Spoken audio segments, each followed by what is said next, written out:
मैं सम्राट पृथ्वीराज चौहान। मेरी कहानी बचपन से ही धनुष की प्रतिज्ञा पर लिखी गई। जब अन्य राजकुमार खेलते थे, मैं लक्ष्य साधता था। किशोरावस्था में ही मैंने तलवार उठा ली थी, क्योंकि मुझे पता था मेरे समय में शांति नहीं, परीक्षा आने वाली है।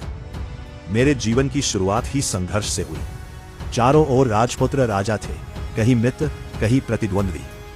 बुंदेलखंड के चंदेलों से युद्ध हुआ, महोबा की भूमि पर तलवारें बोली, वीर गिरे और इतिहास में आल्हा ओदल जैसे नाम गूंजे। यह युद्ध केवल राज्य के लिए नहीं था, यह राजपूत सम्मान की टकराहट थी। पर असली तूफान उत्तर पश्चिम से उठा। मोहम्मद गौरी, उसने हमारी सीमाओं को ललकारा, हमारे देवालयों का अपमान किया। मैंने उसे चेतावनी नहीं दी, सीधे सामना किया। तराइन का पहला युद्ध हुआ, रणभूमि कांप उठी, मेरे हाथी आगे बढ़े, मेरी सेना टूट पड़ी और गौरी पराजित हुआ। वो भागा और उस दिन मैंने जाना कि आक्रमणकारी को हराया जा सकता है। पर शायद यही मेरी सबसे बड़ी भूल भी थी। मैंने उसे जीवित छोड़ दिया। समय बीता और गौरी फिर लौटा। इस बार वो चालाक था, तैयार था, और मैं अभी भी वीर था, पर राजनीति में उतना निर्दयी नहीं। तराइन का दूसरा युद्ध हुआ। धूल, रक्त, चीखें, सब एक साथ।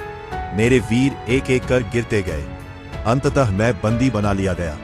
मेरी आंखों की ज्योति छीन ली गई, पर मेरे आत्मसम्मान को नहीं।